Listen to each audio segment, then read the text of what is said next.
Eh bien, bonjour à tous, je me présente, je suis Julien Fournier, je suis le coordinateur de l'association des Beamers. Nous avons la chance ce soir d'avoir deux Beam Managers qui vont nous exposer la présentation de l'IDS. Je ne vais pas en dire plus pour le moment. Je vais juste vous présenter l'association en quelques mots pour ceux qui ne la connaîtraient pas. Donc, c'est une association qui rassemble des professionnels de la région Nouvelle-Aquitaine engagés dans une démarche BIM. Notre objectif, c'est rassembler, partager et démocratiser les bonnes pratiques autour du BIM dans un esprit d'échange, de bienveillance et de montée en compétences collectives. Voilà, donc que vous soyez expert, débutant, étudiant ou simple curieux, on est très heureux de vous recevoir ce soir dans cet événement. Alors, on a plein de formats dans l'association. Ce soir, c'est un format en présentation publique qu'on appelle les Open Beamers. Nous avons aussi des groupes de réflexion sur lesquels on fait des échanges, des ateliers parfois. Et enfin, des événements Close Beamer qui sont des événements exclusifs pour nos adhérents. Donc, si vous voulez nous rejoindre, pour ceux qui ne l'auraient pas encore fait, ça sera avec grand plaisir. Je vais en profiter tout de suite pour vous mettre dans la conversation le lien d'adhésion On en profite live. d'ailleurs pour rappeler que cet événement de ce soir provient justement d'un groupe de travail qu'on a fait pendant quelques semaines avec plusieurs membres et que finalement on s'est dit bah tiens pourquoi ne pas présenter le fruit de notre travail, notre réflexion et ce qu'on a vu et compris dans cet petit événement qu'on vous propose ce soir. Exactement. Donc ce soir, il y aura la première partie présentée par Rémi Bourdoiseau, B-Manager chez Luséo, une deuxième partie par Nicolas Valette, également B-Manager chez Solibri, et enfin, à la fin de la session, Vincent Ballion, architecte chez Studio Belcourt, qui recueillera les questions. Voilà. Exactement. Et ben voilà, c'est parti. Et ben, donc, je propose de lancer la première slide et d'attaquer la partie théorique. Effectivement, je vais commencer avec une petite partie théorique qui va être suivie par quelque chose d'un peu plus concret que Nicolas va vous présenter. Et on va commencer par effectivement se demander pourquoi est-ce qu'il faut parler et pourquoi on parle du format IDS.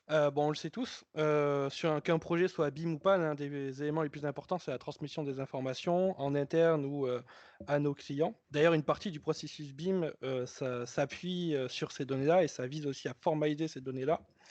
Et c'est là qu'intervient le format IDS, puisque c'est un format qui vise à poser un standard dans la transmission de ces données-là et dans leur vérification. Donc en fait, le but, c'est de formaliser ces données-là, de poser un langage commun pour faciliter la communication entre tout le monde. Et donc du coup, l'objectif ce soir, ça va être de comprendre un peu les fondements de ce standard IDS et de voir un peu comment ça peut s'utiliser au sein d'un projet et de voir des applications concrètes de celui-ci. Comme je disais, la donnée, c'est quelque chose de très important au sein d'un projet. Alors que ce soit pour identifier des zones carrelées, c'est l'exemple qui est cité plus bas, au sein d'un projet, ou alors pour redéfinir le coupe-feu d'une menuiserie ou autre. C'est l'information qui nous aide à prendre des décisions, et cette information, elle intervient tout le temps au sein d'un projet. Là, ici, le but de cette slide-là, c'est de vous présenter des exemples de cas concrets d'application. Alors, typiquement, l'IDS, ça peut être utilisé au sein d'un cahier des charges, lors d'un appel d'offres, par une maîtrise d'ouvrage, pour exprimer ses besoins en termes de données requéries au sein d'une maquette. Mais une autre facette de l'IDS, c'est de pouvoir vérifier les données présentes au sein des maquettes, que ce soit lors de suivi de livrable, d'audit de qualité ou de vérification du DOI. Pour reschématiser, le but d'un IDS est de communiquer des données et de les vérifier. Et tout ça au travers d'un standard. Et comme vous le voyez, au travers des différents exemples qui sont cités là, le format IDS ne s'adresse pas qu'à d'obscurs BIM managers au fond d'une cave. Ça s'adresse autant à une maîtrise d'ouvrage, qu'à un architecte, qu'à un bureau d'études, etc. Tous ceux qui manipulent un projet BIM peuvent utiliser le format IDS. Pourquoi c'est important et pourquoi ce format est intéressant? C'est notamment parce que, comme j'ai dit, il pose un standard et je pense que vous l'avez vu au sein de vos projets. Vous avez sûrement vu des cahiers des charges de maîtrise d'ouvrage qui sont d'immenses tableaux Excel. Il n'y en a aucun qui se ressemble. Tous sont à peu près, tous ont été construits selon une logique qui est propre à la maîtrise d'ouvrage. Et en fait, tout ça fait qu'on est obligé un peu de réinventer l'eau chaude à chaque fois. Et c'est la même chose d'ailleurs côté maîtrise d'œuvre ou alors côté BIM manager, dans la transmission des analyses, etc. Tous les formats sont différents, tous les rapports sont différents, tout le monde a une façon différente de contrôler les choses. Donc du coup, ce qui est intéressant à travers le fichier IDS, c'est que ça pose un standard, et un standard, ça permet de limiter les flous sur ce qui est demandé, ça permet aussi de faciliter l'automatisation derrière, et donc du coup, moins d'erreurs au final dans les livrables transmis, et dans les informations données. Le but de l'IDS, c'est ça, c'est de réduire ce flou-là pour mieux communiquer, pour mieux vérifier.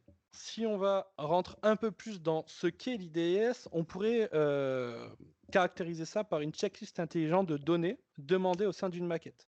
C'est un format qui a été développé à la base qui est encore développé par Bunix Smart. On en est à la version 1.0. C'est un format qui est basé, alors je parle de format, mais en fait c'est un schéma de fichier. C'est un abus de langage de parler de format qui est basé sur un format XML. Donc c'est un format qui est ouvert à tout le monde. C'est un fichier qu'on peut ouvrir typiquement avec un bloc-notes. C'est comme un fichier TXT.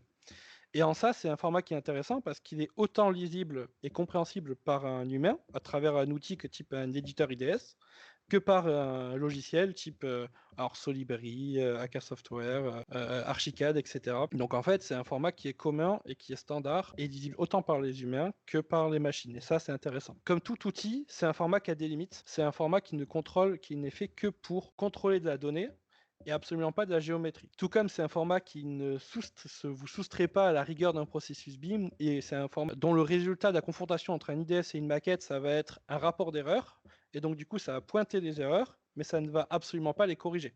Ça, c'est de votre. Ça va être au modeleur BIM, etc. Si on va un peu plus loin et qu'on regarde un peu ce qu'on peut attendre de la cycle de vie d'un fichier IDS au sein d'un projet, comme je l'ai dit précédemment, le but c'est de lister précisément les informations attendues dans la maquette et le format de celle-ci. Le but, ça va être du coup qu'on va pouvoir vérifier automatiquement ensuite si ces informations sont présentes dans la maquette. Et pour que tout le monde ait ensuite, ça nous permet aussi de partir sur les mêmes bases pour tout le monde au début du projet. Si on prend un exemple de cycle de vie, on peut imaginer que moi, je suis une maîtrise d'ouvrage. Je sais qu'un de mes besoins en exploitation, c'est typiquement, je fais la maintenance de mes portes, et sur mes portes, lorsque j'ai besoin de les remplacer, j'ai besoin qu'elles soient conformes aux exigences de sécurité.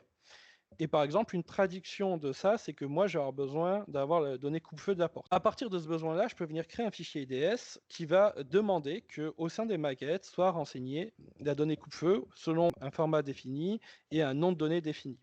Ça va être traduit au sein d'un fichier IDS, soit par la maîtrise d'ouvrage si elle a la compétence en interne, ou alors ça peut être par un prestataire type AMO. Quand moi, maîtrise d'œuvre, je reçois ce fichier-là, je peux typiquement directement inférer sur les données qui sont demandées parce que j'ai la liste directement selon le format demandé. En plus de ça, rien ne m'empêche, moi, maîtrise d'œuvre, d'enrichir ce fichier IDS avec mes propres besoins. Typiquement, moi, je sais qu'on me demande de coupe-feu des portes. Ben, je sais que typiquement, les cloisons autour vont avoir aussi besoin de cette donnée coupe-feu.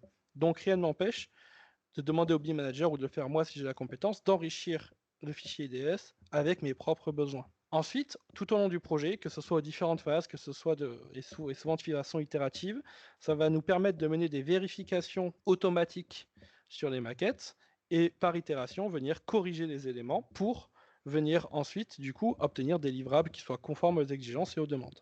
Et je ne l'ai pas dit, mais certains logiciels permettent en plus d'utiliser directement le fichier IDS pour introduire des données dans la maquette, typiquement Archicad. Je pense que Nicolas vous en parlera un peu plus tard sur le sujet. Alors, comment se présente un fichier IDS concrètement? En fait, là, vous voyez à quoi ressemble un fichier IDS à travers un éditeur type éditeur Solibri, AK Software que vous pouvez trouver en ligne, souvent gratuit. Alors, vous voyez deux parties. En orange, vous avez tout ce qui est description générale de l'IDS. Donc, on va trouver, quand je parle d'IDS, je parle d'un fichier.IDS. Et donc, du coup, on va avoir des informations générales relatives à ce fichier-là. Typiquement, son titre, qui c'est qui l'a fait, quand est-ce qu'il a été édité, une description de ce qu'il fait, etc. Ensuite, dans ce fichier-là, on va trouver ce qu'on appelle des spécifications. Ces spécifications, en fait, ce sont les lignes de ma checklist de données. Une spécification, c'est une ligne. Ces éléments verts, vous voyez qu'il y a des éléments généraux, donc le nom de la règle, parce qu'il faut bien pouvoir s'y retrouver, une description de ce qu'elle fait, et aussi le format IFC sur lequel elle s'applique, que ce soit de l'IFC 2x3, de l'IFC 4, etc. Et pour ensuite être dans le dur, en fait, cette spécification ensuite va être décomposée en deux parties. On va avoir tout d'abord la partie applicabilité, qui va définir les éléments sur lesquels s'applique la règle. Ça va être un premier test pour identifier au sein de la maquette sur quels éléments s'applique la règle. Et ensuite, on va avoir la partie exigence qui va contrôler sur les éléments qui résultent du précédent test, du coup, la règle que l'on veut vérifier. Typiquement, l'exemple ici, c'est qu'on veut vérifier que les fenêtres au sein de notre projet portent le nom baie vitrée. Ce qu'on va faire, c'est qu'on va placer une applicabilité, donc du coup, un premier test qui va essayer de chercher au sein de la maquette tous les éléments qui sont de classe IFC Window, donc les fenêtres. Et ensuite, dans les exigences, on va vérifier que l'attribut name, donc le nom, soit réglé sur baie vitrée. Donc là, vous voyez qu'on a pu mener des tests sur l'entité, sur l'attribut. En fait, avec l'IDS, on peut jouer sur 6 facettes différentes, que ce soit dans l'applicabilité ou alors dans l'exigence. Typiquement, si on parle d'entité IFC, donc les classes IFC, IFC Wall, IFC Window, Door, etc.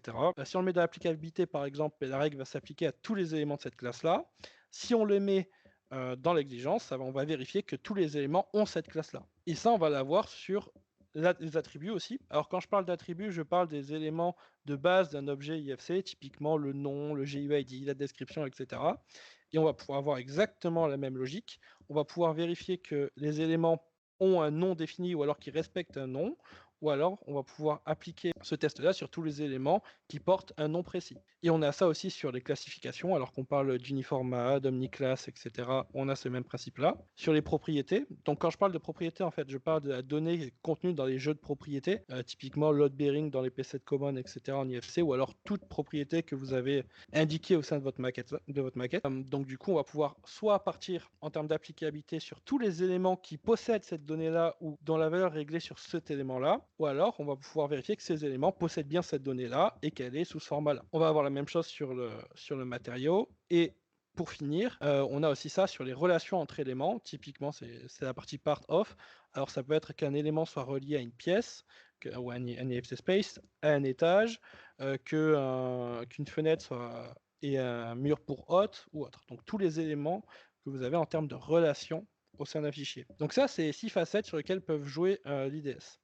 Maintenant, pour vous montrer un peu plus concrètement à quoi ça ressemble, c'est Nicolas qui va s'en charger. Donc, première chose, effectivement, c'est la partie recherche de l'éditeur IDS. Donc, l'éditeur IDS, on est d'accord, c'est l'application, alors généralement une application web, hein, qui va nous permettre de créer le fameux fichier .ids.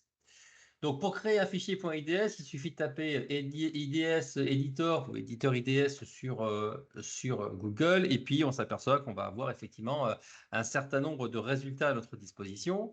Alors, il y en a, je crois qu'il y en a un qui arrive chaque matin, un éditeur IDS, parce que c'est la grande folie en ce moment. Tout ça pour dire que si vous tapez IDS Editor, il y en a en gros 3, 4, 5 qui vont beaucoup remonter à la surface. Moi, ceux que j'ai repérés et qui sont assez faciles d'utilisation, si vous voulez tenter votre chance pour faire un IDS, vous allez voir, c'est assez facile.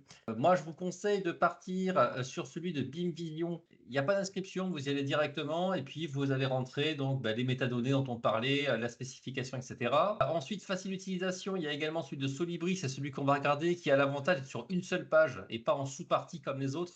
Donc, il est plutôt facile d'utilisation. Donc, ça, c'est vraiment les deux que je vous conseille pour démarrer. Après, il y a celui effectivement de Usbeam, d'Aka Software, qui est le premier qui a été créé, mais qui est quand même techniquement pas facile d'utilisation. Et puis après, vous en avez plein d'autres. Après, voilà, je pense que là, il y en a chez Autodesk, il y en a chez Softdesk, il y en a chez BIMcollab, il y en a un petit peu partout. Donc voilà, n'hésitez pas à aller consulter ceux qui vous intéressent. Mais quoi qu'il en soit, quel que soit l'éditeur que vous choisissez, ça sera toujours finalement les mêmes infos que vous allez rentrer. C'est celle que Rémi vous a montré juste avant. Vous allez retrouver les mêmes choses. Alors, on va faire un petit test ensemble et puis on va regarder un petit peu comment ça marche. Alors là, j'ai pris celui de Solibri parce que justement, voilà, toutes les informations sont sur la même page et donc on va retrouver les informations dont parlait Rémi tout à l'heure. Alors là, je l'ai ouvert à nu, là, peut-être tel qu'il s'ouvre. Là, j'ai touché à rien pour l'instant. Donc, on va vous demander d'abord effectivement d'avoir un titre sur votre élément, hein, votre fichier. Donc là, première chose, voilà, on va dire que c'est un test pour beginners. Voilà. Vous pouvez mettre une version, vous pouvez mettre une date, il faut mettre effectivement votre mail, un jalon, un objectif, un copyright, une description. On va dire test pour voir si ça marche. Voilà. Alors, dans la vraie vie, vous faites un truc plus rigoureux que ça, évidemment. Et puis après, on va rentrer donc les fameuses spécifications. Donc les spécifications, hein, c'est qu'est-ce que je veux contrôler et quelles infos je veux contrôler. Donc on va d'abord commencer par la première spécification. Donc ce qu'on va faire, on va prendre un exemple très simple. On va garder plus ou moins ce qui est déjà en place ici. Je vous explique comment c'est fait. Donc on va faire par exemple test sur les murs. Voilà, enfin, un truc comme ça. Vous rajoutez une petite description qui peut éventuellement compléter ce que vous venez de faire. Et ensuite, on va vous demander quelle version de l'IFC vous utilisez. Alors ça, c'est tout simplement parce que ça va aider le logiciel à vous proposer les bonnes entités, les bons éléments en fonction de la version sur laquelle vous êtes. Donc là, je vais faire un contrôle, par exemple, sur un IFC2X3, voilà, qui est le plus utilisé, on va, mine de rien, hein, malgré un 4 qui existe depuis Pierre-Pète maintenant, mais voilà. Et donc, effectivement, ici, je vais retrouver donc, la partie applicabilité. Donc, quel que soit le logiciel, ça se prend toujours plus ou moins de la même manière. Vous allez avoir des petits blocs ou des menus déroulants qui vont vous permettre de spécifier ce que vous voulez. Donc là, par exemple, par défaut, et en tout cas dans celui-ci, on va faire un contrôle sur les murs. D'accord? Je pourrais évidemment choisir n'importe quel élément en lien avec l'IFC. Et ici, par défaut, on me dit également que je ne prends pas n'importe quel mur, je vais choisir ceux dont la propriété load bearing, donc qui est la propriété porteur non porteur, est sur vrai. Donc, cette propriété, par défaut, se trouve dans l'ensemble de propriétés P7 wall common. Donc là, on va faire un contrôle sur les murs porteurs. Alors, qu'est-ce qu'on fait comme contrôle? Bah là, par défaut, j'en ai deux, hein, donc je vais les garder. J'ai, dans un premier temps, on veut vérifier que l'attribut non possède une valeur. Alors, n'importe quelle valeur, mais une valeur. C'est obligatoire. Hein. Et puis ensuite, là, je vois qu'il y a un deuxième élément qui a été mis par défaut. C'est que la notion de résistance au feu dans le P7 Wall Common, toujours pareil, hein, cette fois-ci, soit disponible parmi une liste qui est proposée ici. Donc, l'IDS, on va le voir un petit peu plus tard, hein, permet plusieurs types de contrôles, des fourchettes, des listes, des valeurs plus ou moins importantes, etc. On peut faire pas mal de choses. Je vous montrerai tout ça tout à l'heure un peu plus en détail. Mais voilà, l'idée, c'est que voilà, là, on va faire un petit contrôle. Donc, on peut faire deux contrôles sur le même élément. Là, pour celui-ci, je pourrais par exemple rajouter directement ici un autre contrôle. Par exemple, je pourrais vérifier un autre attribut. Je voudrais m'assurer, par exemple, tiens, voilà, que la description ici possède une valeur. Voilà, qu'il y a quelque chose dans la description. Ah, par exemple, là, on peut imaginer ça comme ça. Donc, vous voyez, il suffit de rajouter des petits blocs ou d'un côté ou de l'autre pour contrôler évidemment ce qu'on veut. Donc là, on va prendre un autre exemple. Par exemple, ici, je vais faire un contrôle sur les portes. Donc, je vais faire par exemple porte accessible. Ah, donc pareil, je vais rajouter une petite description. Donc, porte possède un ferme-porte, par exemple. Voilà, d'accord. Et ensuite, toujours pareil, hein, je vais à nouveau préciser sur quelle version je suis. Donc, je suis en IFC2X3, par exemple. Ensuite, ben moi, ce qui m'intéresse, c'est les portes, donc ce n'est pas les murs. Donc là, je vais choisir l'IFC 12. Ah. Je veux faire toutes les portes, donc je vais enlever cette partie-là. Donc, vous voyez, c'est des petits blocs qu'on peut rajouter ou enlever. Alors là, c'est sous la forme de blocs, mais je vous disais, sur d'autres, ça peut être sous la forme de petits menus déroulants. Mais qu'importe, l'idée, c'est de préciser ce qu'on veut. Donc, moi, je vais faire un contrôle sur toutes les portes de ma maquette sans aucune distinction. Et ensuite, je veux vérifier, par exemple, alors le nom, ça ne m'intéresse pas, donc je vais enlever ça. Et je vais ici, par exemple, faire un contrôle sur un ensemble de propriétés qui pourrait s'appeler, par exemple, accessibilité. Accessibilité, voilà. Et la propriété, ça s'appellerait voilà, référence du ferme-porte. Et ensuite, je vais mettre des valeurs. Comme valeur, bah, je vais mettre, par exemple, alors là, je peux mettre, par exemple, vous voyez, j'ai plusieurs types de valeurs que je peux mettre. On regardera ça tout à l'heure un peu plus en détail. Mais si je mets par exemple une liste de valeurs, je vais dire que le ferme-porte, d'après le maître d'ouvrage, sa valeur, ça peut être soit, je ne sais pas moi, ABC, voilà, CDE ou XYZ. Voilà. Le maître d'ouvrage, il a dit, le ferme-porte, il peut avoir ces références-là. Donc, je n'ai pas besoin d'aller plus loin. C'est juste pour la démonstration. Donc là, je viens de faire un IDS sur lequel j'ai deux contrôles. Un sur les murs porteurs, hein, qui est ici, avec on contrôle le nom, la résistance au feu et la présence de la description. Et ici, un deuxième contrôle sur la référence des ferme-portes. Possède, donc là, ça serait plutôt une référence voilà, de ferme-porte qui appartient en plus à une liste, hein, cette fois-ci. On va dire que pour l'instant, ça suffit pour la petite démonstration que je veux vous faire. Et maintenant, ce qu'on va faire tout simplement, c'est qu'à partir de là, on va tout simplement créer un fichier IDS. On peut faire également un rapport en PDF, c'est-à-dire avoir une liste écrite exactement de ce qu'on a fait. Donc là, elle sera écrite en anglais tel que l'IDS, évidemment, sera rédigé, parce que l'IDS, il écrit en anglais. Mais ça n'empêchera pas de le traduire, vous allez voir tout à l'heure comment on peut faire. Et puis ensuite, eh bien, je peux tout simplement ici cliquer pour générer le fichier IDS lui-même. D'accord? Je vais le faire glisser sur mon bureau. Hop! Voilà, je le mets sur mon bureau. Parfait. Donc là, j'ai fait la partie création de l'IDS. Donc que je le fasse avec l'éditeur Solibri ou que je le fasse avec n'importe quel autre éditeur IDS, je vais obtenir la même chose. Donc là, je vous remonte vite fait avec celui de BIM Vision. Donc je mets mon titre, je mets mon auteur, etc. Je vais dans la partie spécification qui est ici. Je lui donne un petit titre. Je fais générer ici. Et là, je vais avoir, voilà, donc là, on a quelques exemples qui sont déjà proposés. Donc à chaque fois, voilà, je vais avoir le choix de la version d'IDS et à chaque fois l'applicabilité que je vais choisir. Donc là, je vais rajouter une applicabilité, par exemple un attribut que je vais choisir, et après une exigence. C'est exactement la même chose que ici, sauf que vous voyez que la plupart des éditeurs IDS sont sous la forme de pages séparées, contrairement à celui de Solibri qui, lui, sur une seule page. Vous voyez, c'est la même chose. À chaque fois, on crée une spécification, une applicabilité et une exigence. Ceci étant fait, maintenant, ce qu'on va faire, c'est qu'on va aller chercher une petite maquette que j'ai préparée. Donc, j'ai fait sur Archicad une petite maisonnette ici avec quelques murs et quelques portes. Et donc, ici, voilà, Archicad m'a sorti là le fichier IFC. Pardon. Donc là, ce que je vais faire tout simplement, c'est que je vais maintenant ouvrir un logiciel de contrôle. Donc, je vais tout simplement ouvrir Solibri, par exemple. Et maintenant, on va s'amuser avec ces deux fichiers. Donc, première étape, évidemment, je vais charger ici mon fichier IFC, donc que je viens de créer à l'instant avec Archicad. Voilà, le fichier s'import, parfait, donc c'est le même, hein, pas de problème, tout va bien. Et maintenant, ce que je vais faire, c'est que je vais prendre mon petit fichier, je vais supprimer tout ça, je vais prendre mon petit fichier IDS et je vais le faire glisser dans Solibri. Voilà. Et là, ce qui se passe, vous voyez, c'est que le fichier IDS, il est converti en règle de contrôle. Voilà, c'est ça le principe.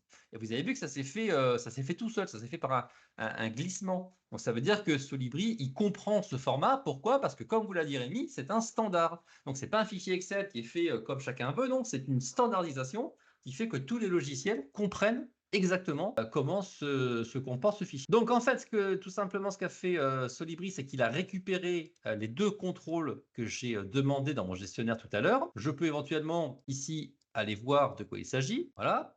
Donc là, il reprend finalement ce que j'ai saisi tout à l'heure dans l'éditeur. Hein. Donc j'avais dit que le premier contrôle devait être mené sur les murs dont le côté porteur est vrai, donc les murs porteurs, d'accord, sur un IFC2X3 et que dans ce contrôle, hein, on va aller chercher, s'assurer qu'il y a un nom, qu'il y a bien une description et que la valeur de résistance au feu est bien comprise dans les valeurs qui sont ici. D'accord? Ça, c'est la première chose.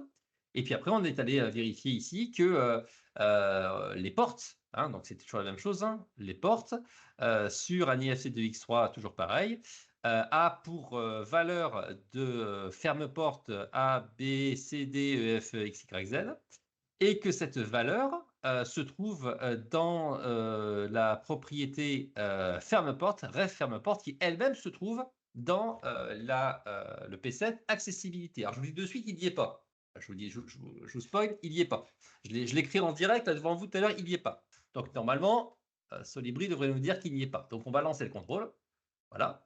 Et donc, ce qui se passe ici, c'est que Solibri, il va me dire, dans un premier temps, que ici, rappelez-vous, hein, donc là, on cherchait les contrôles sur les murs porteurs. Donc, vous voyez que Solibri a bien retrouvé les murs porteurs et pas les cloisons. C'est pour ça que j'avais mis des cloisons. Donc, il a bien compris qu'on cherchait à faire un contrôle sur le mur porteur. Donc, dans un premier temps, alors rappelons-nous ce qu'on cherchait. Hein.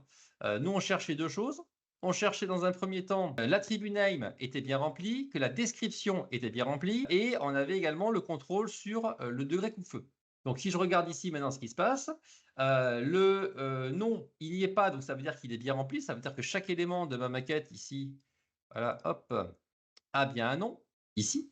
En revanche, on me dit que la description de ces deux murs-là uniquement est vide. Hein, donc, si je vais voir dans les données BIM, je vais dans la partie description, effectivement, elle est vide, alors que, si j'ai bien compris, dans celui-ci, par exemple, elle est censée être remplie. Effectivement, elle était bien remplie. Donc, le contrôle issu de l'IDS a été un succès. Et ensuite, ici, on me dit l'ensemble de propriétés PCL Watt Common, la propriété Fire Rating est un cardinal invalide, c'est qu'elle n'y est pas tout simplement. Donc ici, voilà, il n'y a pas la propriété. Ok, très bien. Et enfin, ici, on cherchait un petit contrôle tout à l'heure sur les portes. Et donc ici, pareil, hein, on va me dire que toutes ces portes sont dépourvues de ferme porte avec la référence en question. Voilà. Donc là, pour l'instant, on a fait un premier contrôle et on s'aperçoit que certaines choses vont bien, puis certaines choses vont pas bien. Donc là, effectivement, normalement, on fait un petit BCF de tout ça, un petit rapport, et puis on l'envoie à l'architecte, par exemple, pour lui faire reprendre son travail. Et maintenant, ce qu'on va voir, c'est que, imaginons maintenant que l'architecte, il se serve du fichier IDS, non pas pour contrôler sa maquette, mais pour l'enrichir. Et ça, c'est une tendance qu'on voit arriver petit à petit dans les logiciels BIM. Il y a à ce jour qu'un seul logiciel qui fait ça en natif, c'est Archicad. Je vais vous montrer un petit peu comment ça marche. Et puis après, on a d'autres logiciels qui commencent à présenter la chose, mais de manière un petit peu non officielle. Par exemple, je sais que D-Roots a une extension IDS qui permet, pareil, de travailler avec la donnée. Mais D-Roots, c'est un plugin, c'est pas quelque chose d'officiel. Après, c'est normal, on vous l'a pas dit, mais l'IDS version finale, on va dire, est sortie en fin d'année dernière. Donc, il est normal qu'on n'ait pas comme ça tous les logiciels qui sautent dessus immédiatement. Par contre, j'ai regardé, il y a pas mal de plateformes collaboratives qui sont assez moteur dans ce domaine-là. Et il y en a pas mal, effectivement, qui commencent ou qui ont déjà intégré l'IDS. Donc, c'est quelque chose qui commence à s'installer. Alors, on va reprendre ici notre petite maquette native directement sur Archicad. Et ce qu'on va faire, c'est qu'on va importer tout simplement notre fichier IDS à l'intérieur d'Archicad et on va lui demander cette fois-ci d'utiliser les données pour faire de l'enrichissement de maquette. Alors, je vais prendre un exemple très très simple, hein. On va aller ici dans Fichier et puis après, on va aller dans la partie interopérabilité et là, il y a une nouvelle section dans la dernière version d'Archicad qui s'appelle IDS. Et ce que je peux faire tout simplement, c'est importer mon fichier IDS, hein, celui que j'ai fait avec vous tout à l'heure qui est sur mon bureau, test pour Beamers. Voilà, je l'ouvre. Voilà, et vous voyez, ce qu'il trouve à l'intérieur, ce sont tout simplement les différentes propriétés qu'on a mis. Donc, il y a par exemple les valeurs du fire rating, et puis les fameuses références du ferme porte. Donc, on va faire ça par exemple. Donc là, je vais tout simplement faire importer.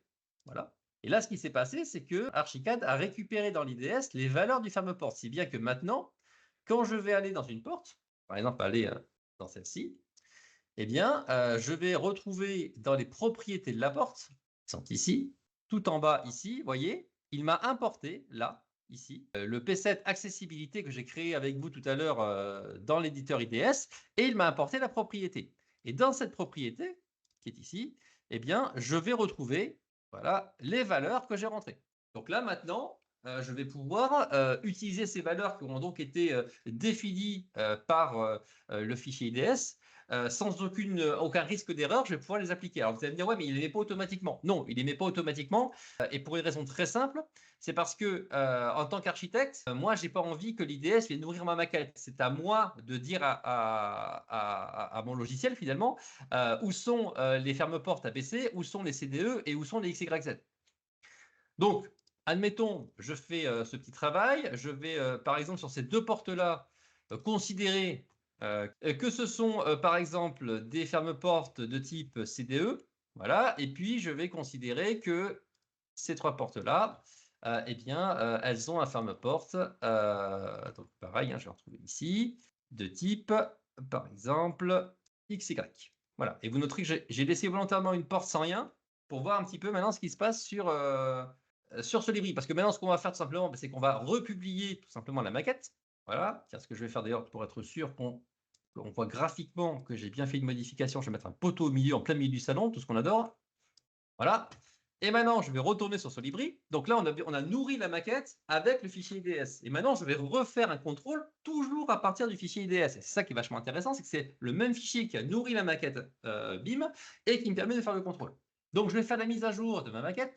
Tout simplement, je vais dans mettre à jour. Voilà. Mettre à jour le modèle. Voilà, donc il y a bien le petit poteau qui est apparu. OK. Et maintenant, je vais le relancer de mon contrôle. Voilà. Et maintenant, je vais aller voir mes portes.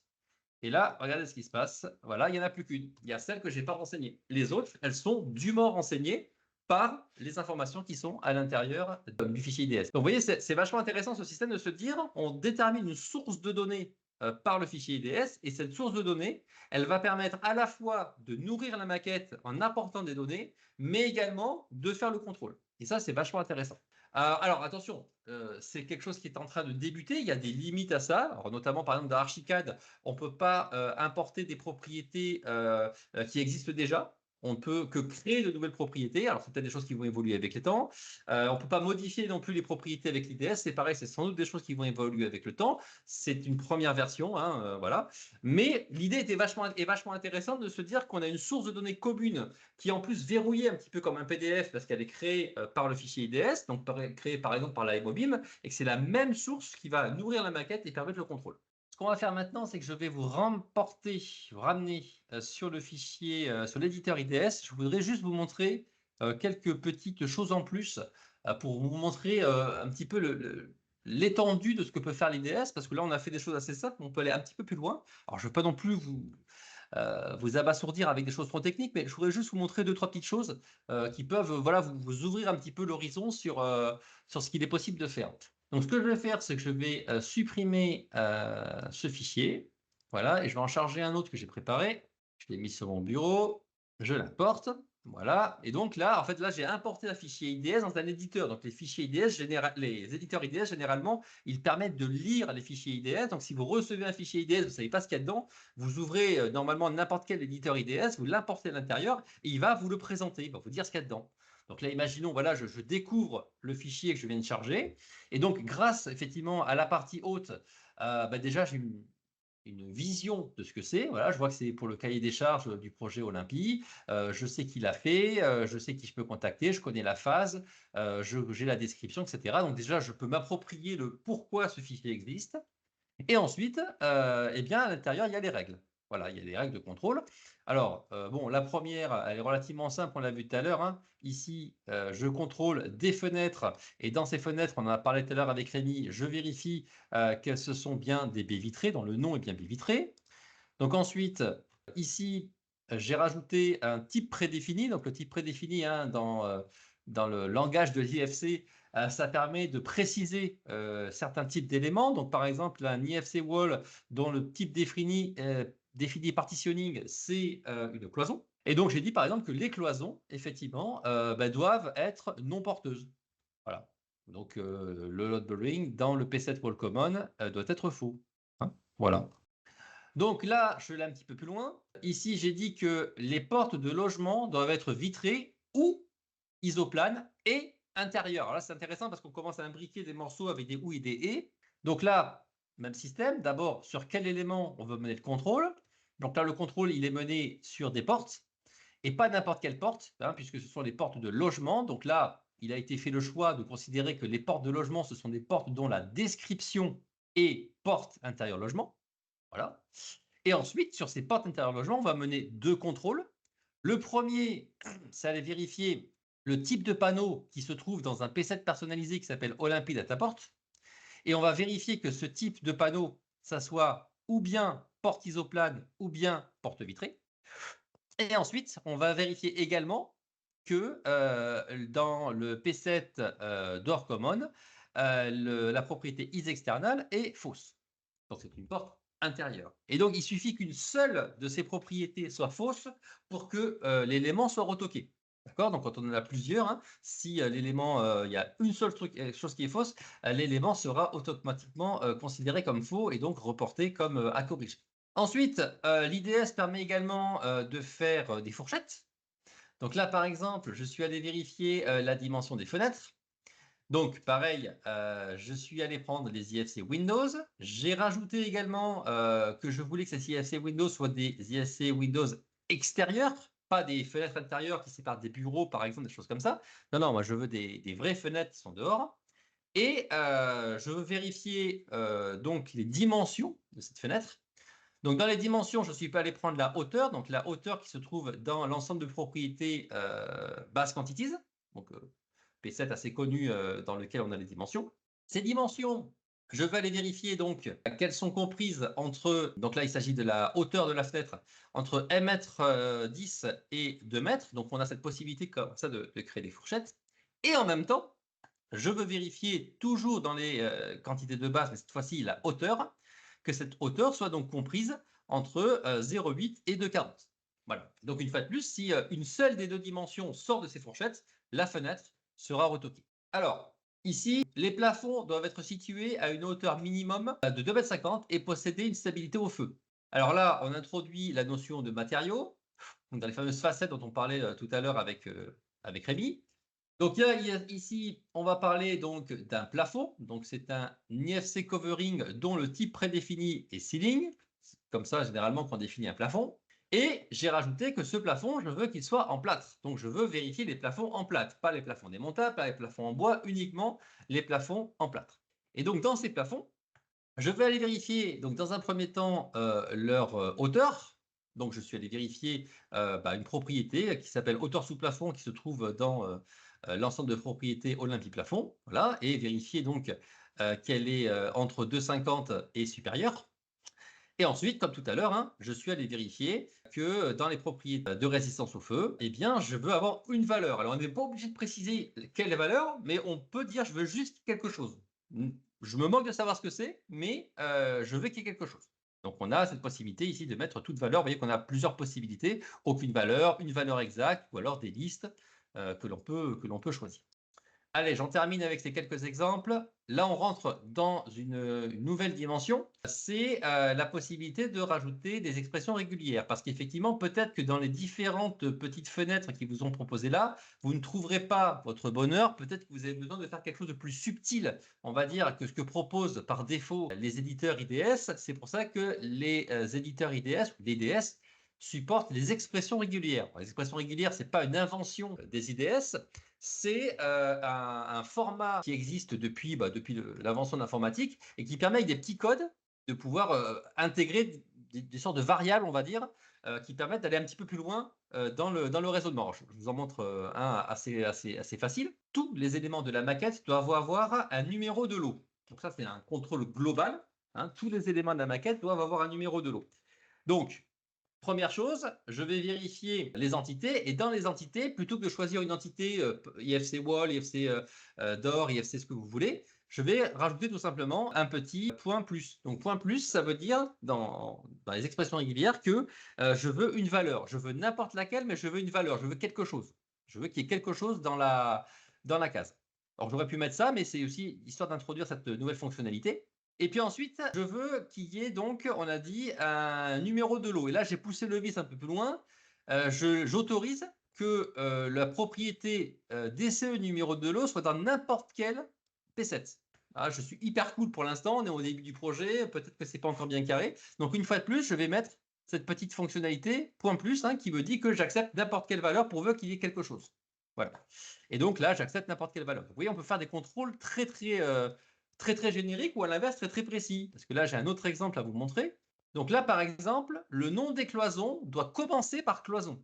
Donc là, on arrive dans des choses quand même qui commencent à devenir assez précises. Donc comment est-ce qu'on va faire ça? Donc par exemple, là, vous voyez, cloison coupe-feu ou cloison acoustique, cloison n'importe quoi, je m'en moque, mais je veux que ça commence par cloison. Donc ici, on va donc chercher cette fois-ci les cloisons. Donc c'est comme tout à l'heure, hein, on va chercher les IFC Wall qui commencent par les partitioning en termes de type prédéfini. Et ici, dans le nom, hein, je vais préciser que je veux que le nom commence par cloison. Alors pour ce faire, nouveau copain qu'on découvre, c'est le petit chapeau. Alors je ne vous ai pas précisé, mais pour faire des expressions régulières, ici, vous voyez, on va cocher expression régulière. Ça permet de dire à l'éditeur IDS que ce que vous tapez, vous ne voulez pas que la propriété s'appelle chapeau cloison point étoile. Non, c'est une expression régulière qui dit que chapeau, ça veut dire commence par. Voilà, c'est notre nouveau copain de ce soir. Donc après point plus qui veut dire je veux quelque chose. Le nouveau copain, c'est chapeau qui veut dire commence par. Et point étoile, ça veut dire peut être suivi de n'importe quoi, même quelque chose de vide. C'est la différence entre le point plus et le point étoile. Point plus, ça veut dire que je veux qu'il y ait au moins un caractère, pour faire simple. Hein. Et ça peut être n'importe quelle longueur, mais au moins un caractère. Et point étoile, c'est n'importe quelle longueur, y compris rien. Donc j'accepte que ma propriété, ça soit juste cloison. Voilà. Donc, vous voyez qu'on peut faire comme ça des choses assez poussées. Oui, Amine avait une question, il y a un petit moment déjà, c'était, dans l'applicabilité, c'était savoir si on peut sélectionner, l'attribut propriété de son choix, dans une entité IFC ou, dans le cas, enfin, comment ça se passe dans le cas d'une codification spécifique, d'un client?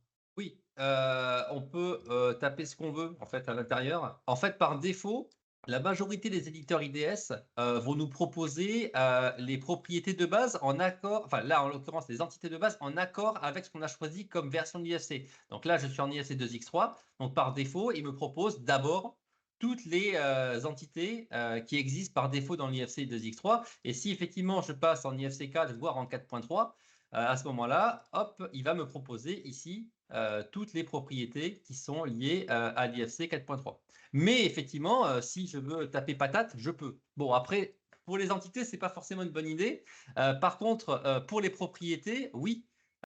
Entité, propriété, voilà.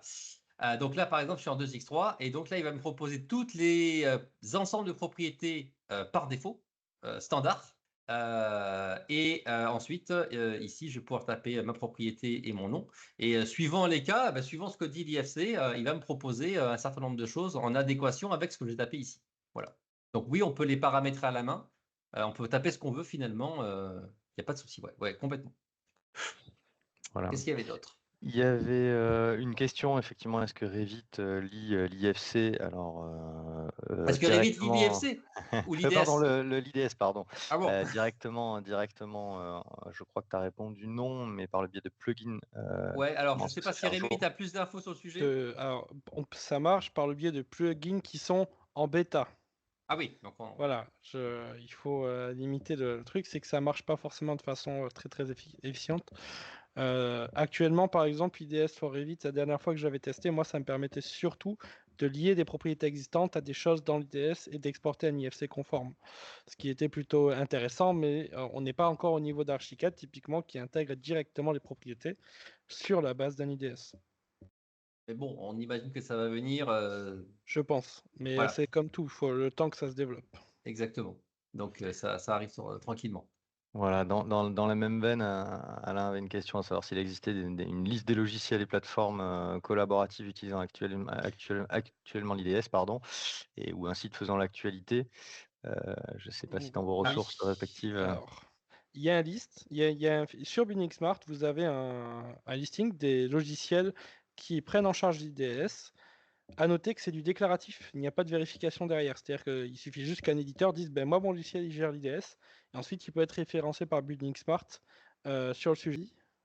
Alors ça, je crois que ça va être la définition, la documentation. Ah oui, alors vous avez documentation officielle, évidemment, chez nos amis de chez BSF, avec tout un tas de choses à votre disposition. Là, vous avez un fichier IDS décompilé. Voilà, ah oui, effectivement, voilà, intégration, donc oui. Bonsai, EFC Checker, BIM Billion, USBIM, Riscad, Archicad, BIM Collab. Alors, il y a commence à y avoir du monde, hein, mais bon, après, il faut voir aussi le niveau d'intégration, il faut leur laisser un petit peu de temps Exactement. aussi, hein, il ne faut pas être trop sévère pour l'instant. Il y en a 3 pages quand même, donc oui, vous pouvez l'acheter un petit coup d'œil. On va pas se mentir, c'est plus simple de créer le fichier IDS que de s'en servir gratuitement, en tout cas pour l'instant. Oui, la plupart des éléments qui permettent de l'utiliser sont payants et les éléments qui le permettent gratuitement sont souvent en anglais et potentiellement difficiles d'accès. Mais bon, ça va se démocratiser, il faut laisser un petit peu de temps à tout ça pour que ça se lance, et puis voilà, quoi, on fait confiance.